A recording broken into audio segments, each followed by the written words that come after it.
আজ ২১শে ফেব্রুয়ারি ২০২৬ আন্তর্জাতিক মাতৃভাষা দিবসের এই বিশেষ দিনে মালয়েশিয়া কলিং ভিসা সংক্রান্ত সর্বশেষ আপডেটগুলো নিচে তুলে ধরা হলো।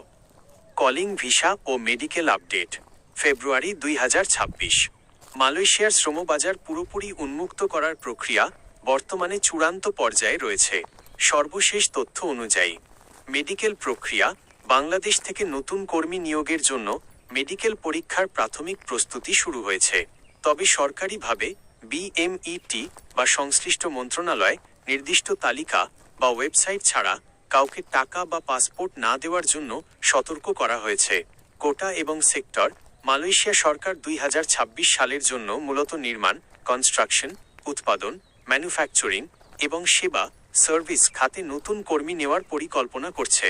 ধারণা করা হচ্ছে এবছর প্রায় ৩০,০০০ থেকে ৪০,০০০ নতুন কর্মী নিয়োগের সুযোগ তৈরি হবে। ২. ই ভিসা সংক্রান্ত জরুরি সতর্কতা। গত ১০ই ফেব্রুয়ারি ২০২৬ থেকে মালয়েশিয়ার ই ভিসা সিস্টেম সাময়িকভাবে রক্ষণাবেক্ষণের জন্য স্থগিত রাখা হয়েছে।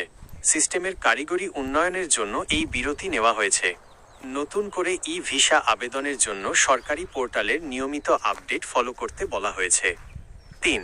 নতুন সরকারের কূটনৈতিক তৎপরতা। বাংলাদেশে নতুন অন্তর্বর্তীকালীন নির্বাচিত সরকারের দায়িত্ব গ্রহণের পর মালয়েশিয়ার সাথে শ্রমবাজার নিয়ে নতুন করে আলোচনা শুরু হয়েছে। প্রবাসী কল্যাণমন্ত্রী জানিয়েছেন যে বন্ধ থাকা শ্রমবাজারগুলো দ্রুত খোলার জন্য তারা অগ্রাধিকার ভিত্তিতে কাজ করছেন।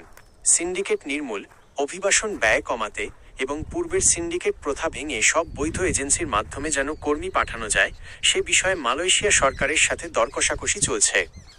৪. গুরুত্বপূর্ণ কিছু পয়েন্ট যা আপনার জানা জরুরি। বিষয়: বর্তমান অবস্থা, ভিসা স্ট্যাটাস।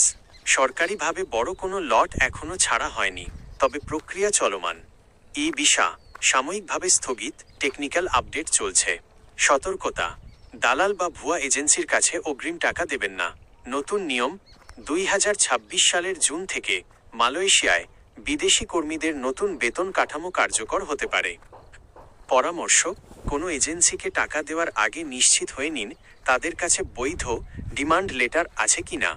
আপনি চাইলে বিএমইটি এর ওয়েবসাইট বা আমি প্রবাসী অ্যাপের মাধ্যমে এজেন্সির বৈধতা যাচাই করতে পারেন।